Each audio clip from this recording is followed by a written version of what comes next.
نیکی هیلې احترامات می قبول کړي. عزتمندو نن سبا د پاکستان کې سم اور لګېدلی دی. هر طرف ته ظلم بربریت شروع دی. هر سړی د خپل وسه پورې ظالم دی.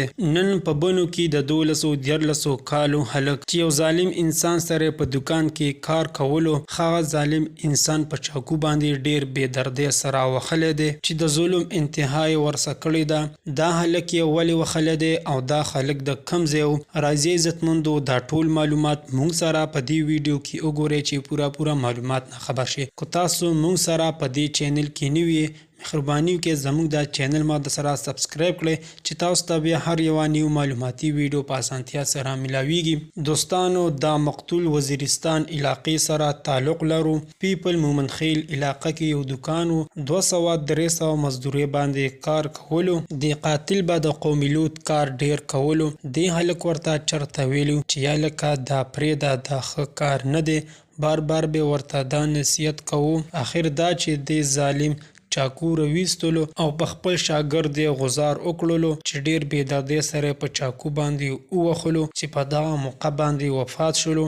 الله تعالی دې مغفرت نصیب کړي او کوروالو ته دې الله تعالی د زړه صبر ورکړي. زموږ بنو پولیس ته دا درخواست دی چې پلیز مهرباني وکړئ. بنو کې روزانه داسې واقعات رونما کیږي او د بنو پولیس او قامو د غفلت په خوب باندې اوده دی. پلیز مهرباني وکړئ د دې نه مخکې وړاندې یو 4 هلکان چې هغوی خو چا وجلي وو او قاتل یې گرفتار نه کړلی شو.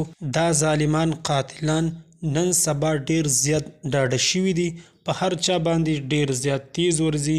نو پلیز مهرباني وکړئ دا قاتل تاسو گرفتار کړئ او ښه سنګینه سزا ورکړئ چې انده دپاره بل هیڅوک داسې کار ونه کړي. وزیرستانیانو خپل مقتول ماشوم په سړک باندې ایښی دی وي تر څو پورې چې ده ته انصاف نه وي میلاو شوی، د قاتل گرفتار کړی نه وي.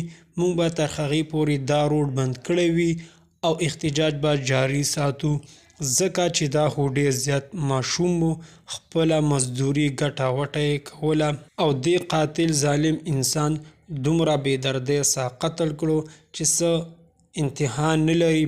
دوستانو مونږ پښتانه به تر هغې پورې کامیابیږو نه تر څو چې موږ د یو بل وجود تسلیم کړی نه وي.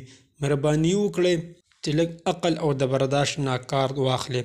دوستانو دا وه زموږ د دې وخت نیو معلوماتي ویډیو. د نورو نیو معلوماتي ویډیو دپاره زموږ د چینل ما در سره سبسکرایب کړئ چې تاسو ته بیا هر یوه نیو معلوماتي ویډیو په اسانتیا سره ملاویږي. والسلام.